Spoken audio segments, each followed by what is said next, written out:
Bonjour à tous et bienvenue dans cette vidéo où nous allons parcourir ensemble le polycopié du chapitre TR2, équilibre et titrage acide-base. Ici c'est plutôt un polycopié de cours où nous allons voir les définitions principales à bien connaître. Il n'y aura pas d'application. Tout ce qui est en couleur est à compléter par rapport au polycopié que vous avez à la maison, donc n'hésitez pas à mettre pause sur la vidéo pour prendre le temps de compléter au fur et à mesure. C'est parti. La première définition évidemment indispensable, c'est la définition du pH. pH égale moins le logarithme de la concentration en H3O+, et de façon générale, en fait, P signifie moins log. Donc, si on a Px, par exemple, c'est moins log de la concentration en X.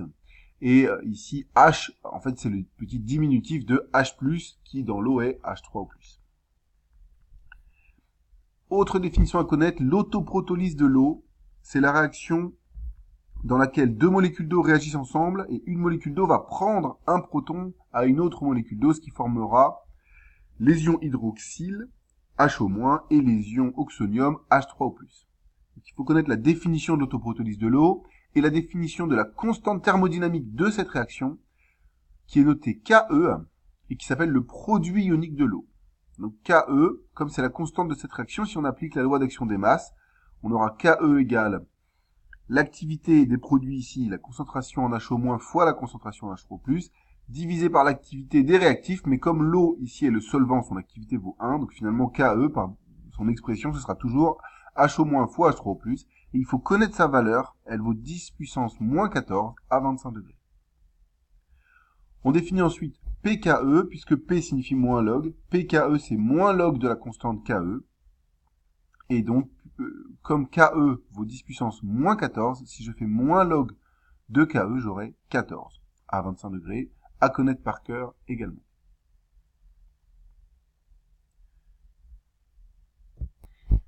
Autre point à connaître, la définition de la prédominance. On dit qu'une espèce est prédominante devant l'autre si elle est en concentration supérieure. Donc ici, par exemple, dans le cas d'H3O+, et HO-, on dit qu'H3O+ est prédominant devant HO- si la concentration en H3O+ est plus grande que la concentration en HO-. On peut alors prouver que si c'est le cas, le pH sera inférieur à 7, et on dira que la solution est acide. Comment on fait la démonstration? Grâce à l'utilisation de KE qu'on a vu juste avant. En effet, si on est à l'équilibre et que H3O+ est supérieur à HO-, avec la définition de KE, on peut dire que HO- à l'équilibre, c'est KE sur H3O+. Autrement dit, en passant H3O+ dans l'autre membre, H3O+ au carré est supérieur à KE. Et ensuite, pour faire apparaître le pH, il faut faire moins log. Donc si je fais moins log de H3O+ au carré, je peux sortir le carré ici devant le logarithme, mais ça deviendra moins 2 fois le logarithme d'H3O+. Ça, c'est égal à 2 fois le pH, puisque pH c'est moins log de H3O+. Et ici, comme j'ai mis un signe moins, j'inverse l'inégalité. J'arrive donc à 2 pH est inférieur à moins log de KE. Or, moins log de KE, c'est le pKE. Donc 2 pH inférieur à 14. C'est pour ça que quand la concentration en H3O+ est supérieure à la concentration en HO-, le pH est inférieur à 7. Et c'est la définition d'une solution acide qui est non seulement à bien comprendre, il faut comprendre toutes les étapes de cette démonstration, mais également à connaître par cœur. De la même façon, si j'inverse cette fois la prédominance, c'est-à-dire si je dis que HO- est prédominant devant H3O+, eh bien je vais avoir exactement la même chose, mais avec l'inversion de l'inégalité. Cette fois, H3O+ est inférieur à HO-, qui vaut toujours à l'équilibre KE sur H3O+, grâce à l'autoprotolyse de l'eau. Donc H3O+ au carré est inférieur à KE. Quand je fais moins log de chaque côté de l'équation, j'ai moins log de H3O+ au carré qui vaut 2 pH, qui deviendra supérieur, puisque ça inverse le signe de l'inégalité, à pKE qui vaut 14. Et si 2 pH est supérieur à 14, alors pH est supérieur à 7. Et on dit que la solution est basique. On peut résumer un peu tout ça avec un diagramme de prédominance des ions H3O+ et HO-, qui est dessiné ici. Donc, quand le pH évolue, à 7, on a exactement autant d'H3O+ que d'HO-, on dit que la solution est neutre. Pour un pH inférieur à 7, on aura une prédominance d'H3O+, et on dit que la solution est acide. Et pour un pH supérieur à 7, une prédominance d'ion HO-, on dit que la solution est basique. Une autre définition à connaître, c'est la notion de majorité, qui est proche de la notion de prédominance, mais avec un facteur 10.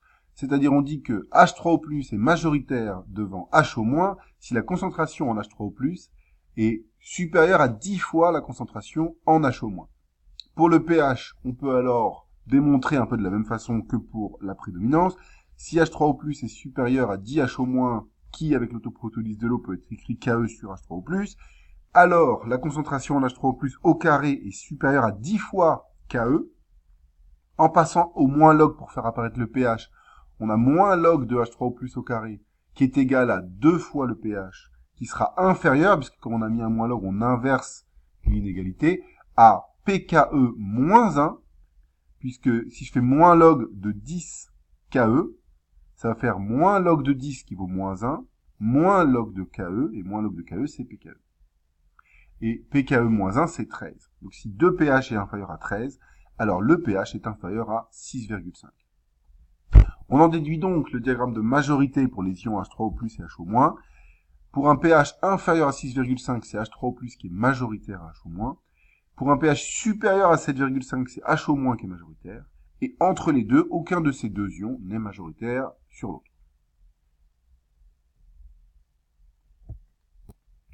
Passons maintenant aux définitions des constantes d'acidité Ka et à leur utilisation. Les constantes d'acidité Ka ont été inventées pour pouvoir être tabulées et pour pouvoir retrouver ensuite par le calcul les constantes K standard des réactions acide-base. Donc on va voir leur définition, et il est important de bien connaître la définition puisque c'est ça qu'on trouve dans les tables et donc dans les données des exercices. Et on va voir comment, à partir des données de Ka, on peut calculer les constantes K standard de n'importe quelle réaction acide-base. Alors la définition pour commencer. La constante d'acidité d'un couple acide-base, qui est donc notée Ka, c'est la constante de la réaction de l'acide HA du couple sur l'eau H2O, qui du coup, en faisant une réaction acide-base, va donner A- et former H3O+. En utilisant la loi de Gulbert et Waage à l'équilibre, on peut en déduire l'expression de Ka. Ka, ce sera égal à la concentration des produits, donc A- fois H3O+, divisé par l'activité des réactifs, donc HA, la concentration en HA, et puis H2O, comme c'est le solvant, eh bien son activité vaut 1. Attention, j'insiste, cette formule, elle est juste pour les concentrations à l'équilibre. Et elle est vraiment à connaître par cœur. J'insiste sur un point également, il ne faut pas juste apprendre cette formule en se disant que c'est la définition de Ka. C'est pas la définition de Ka. Ça, c'est l'expression de Ka. La définition de Ka, c'est la phrase qui est ici. Alors, à partir de la définition de Ka, on peut définir pKa, qui est tout simplement moins log de Ka. Et également, à partir de l'expression de Ka qui est ici, eh bien, on peut retrouver une expression importante du pH en fonction du pKa, puisque si cette expression ici de Ka, je fais moins log de cette expression, moins log de Ka, ce sera pKa, et ce sera donc égal à moins log de ce quotient. Or, je peux distribuer dans le quotient ici, je peux dire que c'est égal à moins log de H3O+, qui est le pH, moins log du quotient A- sur HA. Et ensuite, si je veux exprimer le pH, je passe ce moins log de A- sur HA dans l'autre membre, et j'arrive à une formule qu'il faut bien retenir, à l'équilibre, pH égale pKa plus log de la concentration en base sur la concentration en acide. Attention, cette formule, elle est vraie à l'équilibre, donc en exercice, n'allez pas mettre des concentrations initiales ou autre chose, c'est les concentrations à l'équilibre. Et également, elle est vraie pour un couple acide-base, donc il ne faut pas mettre une base et un acide qui n'appartiennent pas au même couple dans cette formule. Il y a quelques pKa qu'il faut connaître par cœur. En particulier, le pKa du couple H3O plus H2O, qui vaut 0, et le pKa du couple H2O HO-, qui vaut 14. Alors, comment utiliser ces pKa? Comment combiner des constantes Ka entre elles pour trouver les constantes des réactions acide-base? Premièrement, une règle générale sur la combinaison de constantes. Lorsqu'on ajoute deux réactions chimiques, leurs constantes de réaction vont se multiplier. Et également, la réaction inverse d'une réaction aura la constante inverse de la constante de cette réaction. Concrètement, imaginons deux réactions. La réaction A donne B, qui a une constante thermodynamique K standard 1, et la réaction B donne C, qui a une constante thermodynamique K standard 2. Alors, si je fais la réaction B donne A, qui est l'inverse de la réaction A donne B, elle aura pour constante 1 divisé par K standard 1. Donc l'inverse de la constante de la réaction A donne B. Si je fais la réaction A donne C, en fin de compte, la réaction A donne C, c'est A donne B plus B donne C. Eh bien, j'aurai comme constante K standard égale K standard 2 fois K standard 1. Puisque quand on additionne les réactions, on multiplie les constantes. Et si j'imagine que j'écris la réaction 2A donne 2B, qui est en fait la réaction A donne B prise 2 fois, alors sa constante, ce sera K standard 4 égale K standard 1 fois K standard 1, donc K standard 1 au carré. Ça, c'est des règles générales qu'il faut bien comprendre parce qu'on va les utiliser ensuite pour calculer à partir de constantes présentes dans les tables, les constantes qui ne sont pas dans les tables et qui nous intéressent. Appliquons maintenant ces règles générales aux réactions acide-base. Considérons deux couples acide-base.